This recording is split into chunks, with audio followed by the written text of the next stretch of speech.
जय हिंद दोस्तों। हम आंसर राइटिंग कर रहे थे। देखिए क्वेश्चन है, आज के अनिश्चित और संघर्षपूर्ण अंतर्राष्ट्रीय वातावरण में रणनीतिक स्वायत्तता स्ट्रेटेजिक ऑटोनॉमी भारत की विदेश नीति का केंद्रीय आधार बन गई है।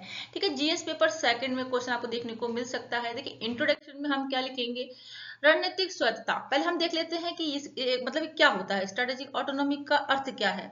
देखिए जब कोई देश अपनी विदेश नीति, सुरक्षा, अर्थव्यवस्था और कूटनीति से जुड़े निर्णय स्वतंत्र रूप से ले सके, ठीक है, स्वतंत्र रूप से निर्णय ले सके, बिना किसी एक शक्तिशाली देश या गुट के दबाव में आए। ठीक है, बिना किसी देश के दबाव में आए अपने कोई भी देश अपनी विदेश नीति, सुरक्षा, अर्थव्यवस्था और कूटनीति से जुड़े जो फैसले हैं, वो निर्णय हैं, स्वतंत्र रूप से ले सके, तो उसी को ही कहते हैं स्ट्रेटेजिक ऑटोनॉमी।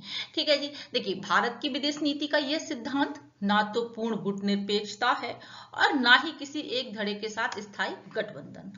आज के बदलते वैश्विक शक्ति संतुलन में रणनीतिक स्वायत्तता भारत की विदेश नीति का मुख्य आधार बन चुकी है। ठीक है, इंट्रोडक्शन में इतना लिख देंगे। ठीक है जी। मुख्य पार्ट में देखिए क्या लिखेंगे, बदलता वैश्विक शांति संतुलन। देखिए आज की अंतरराष्ट्रीय व्यवस्था अत्यंत अस्थिर और संघर्षपूर्ण हो गई है। जैसे रूस यूक्रेन युद्ध ने वैश्विक राजनीति को दो ध्रुवों में बांट दिया है। पश्चिम एशिया में लगातार संघर्ष से ऊर्जा आपूर्ति, वैश्विक शांति प्रभावित हो रही है। अमेरिका और चीन के बीच बढ़ती प्रतिस्पर्धा ने दुनिया को नए शीत युद्ध जैसी स्थिति में ला खड़ा किया है। ठीक है, तो ऐसे माहौल में किसी एक पक्ष का अंध समर्थन करना भारत के दीर्घकालिक हितों के लिए नुकसानदेह हो सकता है। ठीक है, हम किसी एक मतलब देश के पक्ष में नहीं खड़े होते हैं। ठीक है, इसलिए भारत की जो रणनीतिक स्वायत्तता के माध्यम से संतुलित रुख अपनाता है। तो इसलिए क्या है, भारत क्या है, ठीक है, रणनीतिक स्वायत्तता के माध्यम से संतुलित रुख अपनाता है। ठीक है, बैलेंस बना के मतलब चलते हैं। ठीक है, देखिए रणनीतिक स्वायत्तता से भारत को मिलने वाले लाभ क्या हैं। देखिए स्वतंत्र निर्णय लेने की क्षमता होती है।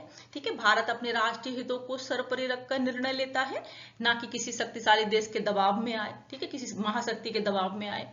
इससे उसकी विदेश नीति विश्वसनीय और आत्मनिर्भर बनती है।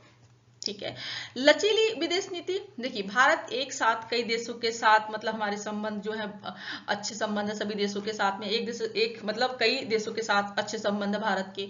रक्षा के क्षेत्र में विभिन्न साझेदार हैं भारत के, ऊर्जा के क्षेत्र में विभिन्न स्रोत हैं, तकनीक और निवेश के लिए अनेक विकल्प हैं। इससे क्या है, किसी एक देश पर निर्भर नहीं है, किसी एक देश पर निर्भरता कम होती है। तो सभी देशों के साथ क्या है, भारत के अच्छे मतलब कई देशों के साथ भारत के अच्छे संबंध हैं। ठीक है, तो लचीली विदेश नीति है। फर्स्ट क्या है, स्वतंत्र निर्णय लेने की क्षमता आती है। ठीक है, मतलब जो रणनीतिक स्वतंत्रता है उससे भारत को मतलब उसके मिलने वाले लाभ क्या हैं। पहला लाभ क्या लिखेंगे हम, स्वतंत्र निर्णय लेने की क्षमता। दूसरा लाभ लिखेंगे हम लचीली विदेश नीति। थर्ड लिखेंगे हम ऊर्जा और खाद्य सुरक्षा। वैश्विक संकट के समय भारत अपने नागरिकों की जरूरत को प्राथमिकता देता है। सस्ती ऊर्जा, आवश्यक वस्तुओं की उपलब्धता सुनिश्चित करना ही इस नीति का हिस्सा है। ठीक है, फोर्थ पॉइंट लिखेंगे वैश्विक मंचों पर स्वतंत्र भूमिका। भारत अंतरराष्ट्रीय मंचों पर केवल किसी गुट का प्रतिनिधित्व नहीं करता बल्कि विकासशील देशों की आवाज है भारत। वैश्विक दक्षिण हमने पढ़ा था ग्लोबल साउथ, ठीक है, आपने वीडियो ना देखा हो तो देखिएगा। ग्लोबल साउथ का नेतृत्व करता है भारत, तो उसके रूप में उभरा है भारत। ठीक है, विकासशील देशों की आवाज, वैश्विक मतलब ग्लोबल साउथ के नेतृत्वकर्ता के रूप में भारत उभर रहा है। इससे भारत की वैश्विक साख बड़ी है। ठीक है, नेक्स्ट देखिए रणनीतिक स्वतंत्रता की सीमाएं और चुनौतियां क्या क्या हैं। हालांकि ये नीति लाभकारी है लेकिन इसकी कुछ चुनौतियां भी हैं। जैसे कि फर्स्ट चुनौती में हम क्या लिखेंगे, स्पष्ट पक्ष न लेने की आलोचना होती है भारत की। कई बार भारत पर नैतिक और कूटनीतिक अस्पष्टता का आरोप लगाया जाता है। ठीक है, बड़े देशों का दबाव भी रहता है। महाशक्तियां भारत से अपने पक्ष में खुला समर्थन चाहती हैं, जिससे संतुलन बनाना कठिन हो जाता है भारत को। ठीक है, दीर्घकालिक प्रबंधन की कठिनाई, अनेक देशों के साथ समानांतर संबंध बनाए रखना संसाधन, कूटनीतिक कौशल और स्पष्ट रणनीति की मांग करता है।